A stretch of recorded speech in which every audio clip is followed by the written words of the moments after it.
नमस्कार। हमारे इस खास पॉलिटिकल प्रोग्राम पेनल्टी कॉर्नर में आपका स्वागत है। जो इंतजार था वो पूरा हुआ। कर्नाटक में कांग्रेस की सरकार की गठन की रूपरेखा सामने आ गई। फिर एक को सैक्रिफाइस करना पड़ा, एक के मान को बरकरार रखा गया। सिद्धरामैया मुख्यमंत्री बनेंगे और डीके शिवकुमार पीसीसी चीफ हैं वहाँ के, और जिन्होंने बहुत मेहनत की 2 साल कांग्रेस की सरकार बनाने के लिए भी और बीजेपी से लोहा लेने के लिए भी उन्हें जाना जाता है। उन पर छापे पड़े जब महाराष्ट्र के विधायक वहाँ ठहरे हुए थे। ईडी के छापे, इनकम टैक्स के, ये सब झेले उन्होंने, पर उनको डिप्टी सीएम का पद मिला, उससे संतोष करना पड़ा, लेकिन पीसीसी चीफ बने रहेंगे। वही फार्मूला जो राजस्थान में अपनाया गया। पीसीसी चीफ यहाँ भी सचिन पायलट थे, उन्हें डिप्टी सीएम बनाया गया। राज आया तब 4.5 साल पहले। आप रिकॉल कीजिए, सचिन पायलट पीसीसी चीफ थे, अशोक गहलोत को मुख्यमंत्री बनाया गया। वही विधायकों की राय के बाद गहलोत मुख्यमंत्री, PCC chief Sachin Pilot deputy CM, और जो भी डिपार्टमेंट का बंटवारा हुआ वैसा का वैसा फार्मूला कर्नाटक में ज्यों का त्यों अडॉप्ट कर लिया गया। डीके शिवकुमार की तारीफ की जानी चाहिए कि इतने त्याग के बाद, इतनी मेहनत के बाद भी उन्होंने ये कहा कि मैं पार्टी को धोखा नहीं दूंगा और ब्लैकमेलिंग नहीं करूंगा।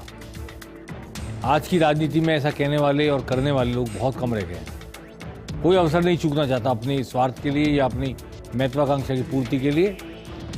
किसी को भी धोखा देता कोई और किसी को ब्लैकमेल कर लेता कोई। अवसर का लाभ उठाना एक फैशन बन गया है आज की राजनीति का, लेकिन डीके शिवकुमार इससे अलग निकले।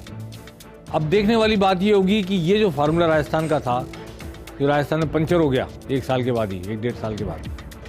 सचिन पायलट पीसीसी चीफ और डिप्टी सीएम रहते हुए बगावत करके दिल्ली चले गए, कुछ विधायकों को लेकर मानेसर चले गए और कोशिश की कि सरकार गिर जाए, और सरकार नहीं गिरी। अशोक गहलोत ने सरकार बचा ली, पर वो ऐसी फांस है जो आज तक दोनों की चुभी हुई है, और वो जो दरार पैदा हुई खाई में बदल चुकी है चुनाव आते आते। वी होप कि कर्नाटक में ऐसा नाटक कोई ना करे। तो उम्मीद करनी चाहिए कि ये जो भी फार्मूला तय हुआ, जो भी संतोषजनक बात एक दूसरे को कही गई, समझाई गई, वो फॉलो की जाएगी, और कर्नाटक की जनता के साथ वो सब नहीं होगा जैसा राजस्थान की जनता के साथ हो रहा है। देखिए, जीत के भी कई बार आदमी को लगता है कि वो हार गया है। एक शेर मुझे याद आ रहा है, यकीनन जीत मेरी थी, मैं बाजी जीत सकता था, मगर वो जीत भी क्या, जीत की तेरी हार हो जाए। तो इस अंदाज में सिद्धरामैया को मान लिया उन्होंने, शिवकुमार ने। लेकिन अब शपथ ग्रहण समारोह होगा 20 तारीख को। एक तो मैं ये कहना चाहता हूँ, शपथ ग्रहण समारोह में देश की विपक्षी एकता का मुजाहिरा होगा। शरद पवार भी जाएंगे, तेजस्वी यादव भी जाएंगे, नीतीश भी जाएंगे, ममता बनर्जी भी जाएंगी, झारखंड के मुख्यमंत्री भी जाएंगे। लेकिन नहीं बुलाया गया तो केजरीवाल को नहीं बुलाया गया, आंध्र प्रदेश के मुख्यमंत्री को नहीं बुलाया, तेलंगाना के मुख्यमंत्री को नहीं बुलाया, केरल के मुख्यमंत्री नहीं बुलाया, जिनके साथ कांग्रेस, जो कांग्रेस से सूट नहीं करते, कांग्रेस कंफर्टेबल नहीं जिनके साथ, उनको नहीं बुलाया। विपक्षी एकता का ये मुजाहिरा एक शपथ ग्रहण समारोह में होगा। इसकी खास बात यह है, जिसको मैं अंडरलाइन करना चाहता हूँ, कर्नाटक चुनाव के नतीजे से पहले जब नीतीश कुमार घूम रहे थे विपक्ष की एकता की बात करते हुए, तो उसके केंद्र बिंदु में कांग्रेस कहीं नहीं थी। कांग्रेस को किनारा करके चल रहे थे लोग कि कांग्रेस के बिना विपक्षी एकता हो जाए फिर कांग्रेस से बात करेंगे, ऐसा अंदाज था। और अब विपक्षी एकता के केंद्र में कांग्रेस आ गई है। ये कर्नाटक का करिश्मा है, और कर्नाटक के बाद विपक्षी एकता की बात बिना कांग्रेस के नहीं की जा सकती, नहीं सोची जा सकती। ये दोहरा फायदा, एक स्टेट में सरकार आई है, लेकिन उस स्टेट में सरकार आने की वजह से आलाकमान का मनोबल बढ़ा है, और देश की राजनीति में कांग्रेस की भूमिका बढ़ी है, कांग्रेस की भूमिका सुनिश्चित होने लगी है। विपक्षी एकता में, विपक्षी रणनीति में कांग्रेस का से बढ़ गया है। ये एक इम्पॉर्टेंट बात है जिसको हम आज इस कार्यक्रम में आपको बताना चाहेंगे। दूसरी बात ये कि अब आलाकमान का मुख राजस्थान की तरफ होगा। मैंने पहले भी कहा था 2 हफ्ते पहले, 1 हफ्ते पहले, कि जब तक कर्नाटक में सरकार का गठन नहीं हुआ था आला कमान राजस्थान की ओर रुख नहीं करेगा।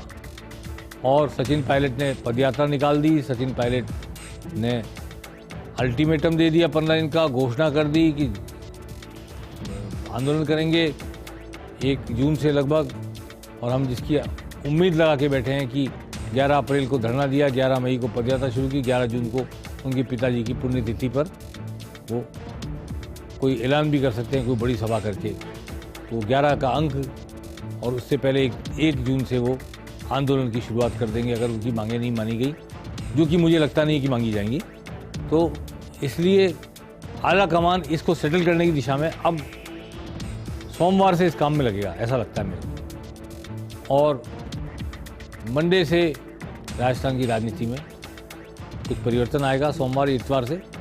और रंधावा ने दिल्ली में बैठक की थी, गोविंद डोटासरा को बुलाया था, तीनों सह प्रभारियों को बुलाया था। उस बैठक का जो नतीजा था वो खड़गे जी को बताया जाएगा, राहुल गांधी को, प्रियंका गांधी को बता करके उसके आगे ये तय किया जाएगा कि क्या सचिन पायलट को अपने ही हाथों, खुद के ही रवैये से, खुद की ही कदम उठा करके बाहर की तरफ रुख करने दिया जाए, या पार्टी आलाकमान बाहर की तरफ रुख कर दे उनका खुद चला के, या फिर सचिन पायलट को एक चांस और दें, उनसे एक बार बात और करें, ताकि एक जॉइंट एफर्ट के रूप में सरकार बनाने की कोशिश हो अगले चुनाव में। इस पर वर्किंग होगी या नहीं होगी, मैंने 2 सवाल पेनल्टी कॉर्नर में शुरू में रखे थे, आज के 2 हफ्ते पहले, 1 हफ्ते पहले भी दोहराया था कि क्या आला कमान इस स्थिति में आ गया है कि मुख्यमंत्री अशोक गहलोत की कि नहीं चाहते हुए भी सचिन पायलट को कोई महत्वपूर्ण जिम्मेदारी दे। क्या दे सकते हैं? यदि हाँ, तभी कोई सॉल्यूशन निकल सकता है। यदि नहीं दी जा सकती अशोक गहलोत की इच्छा के विपरीत कोई जिम्मेदारी, तो फिर वो नहीं ही दी जाएगी, एक बात। दूसरी बात, क्या आला कमान इस स्थिति में है कि सचिन पायलट को समझा सकें, उनसे सहमति ले सकें कि अशोक गहलोत के नेतृत्व में चुनाव लड़ लिया जाए। यदि ये भी नहीं संभव है तो कोई उम्मीद नहीं है कि कांग्रेस में बने रहेंगे और कांग्रेस के एसेट के रूप में काम आएंगे अगले चुनाव में, इसकी उम्मीद बहुत कम है। तो इन 2 सवालों के जवाब में सारा रास्ता आगे का छुपा हुआ है। सचिन पायलट के साथ बातचीत शुरू होगी, क्या होगा नहीं होगा, कि सोमवार से हमारे सामने आने लगेगा। जहाँ तक बात करें हम सचिन पायलट की, शुरू में बात की थी कि कर्नाटक में जो तय हो गया, वैसे राजस्थान में भी कभी तय हुआ था, लेकिन वो चला नहीं और विस्फोट हो गया।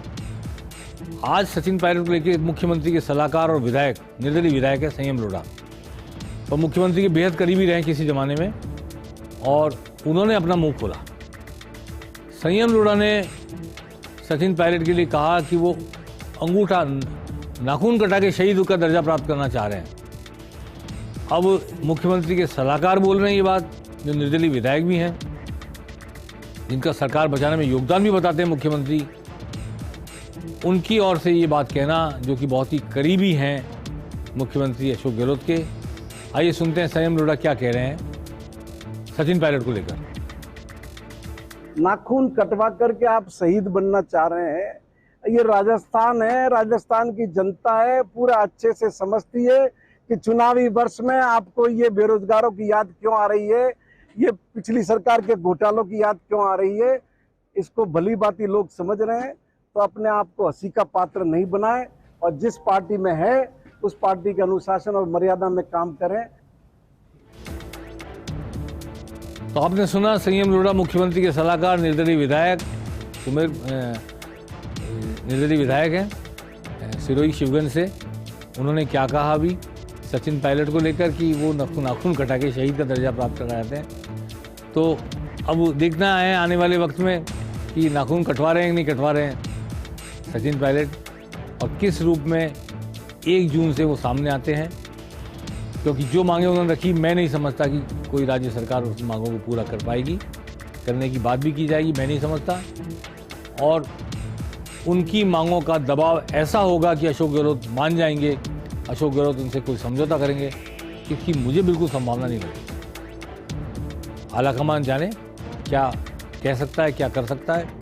आने वाले चुनाव की दृष्टि से दोनों का एक साथ एक जाजम पर बैठना बहुत मुश्किल, लगभग असंभव सा नजर आ रहा है। बाकी तो चमत्कार कभी भी हो सकते हैं। राजनीति अपरिमित संभावनाओं का खेल है और कोई स्थायी दोस्त नहीं होते, स्थायी दुश्मन नहीं होते राजनीति में। इसलिए कोई बदलाव आ जाए तो आ जाए, लेकिन आज नहीं लगता कि अशोक गहलोत और सचिन पायलट अगले चुनाव के मद्देनजर एक जाजम पर बैठकर एक पार्टी में रहते हुए चुनाव को लड़ पाएंगे। मुझे नहीं लगता।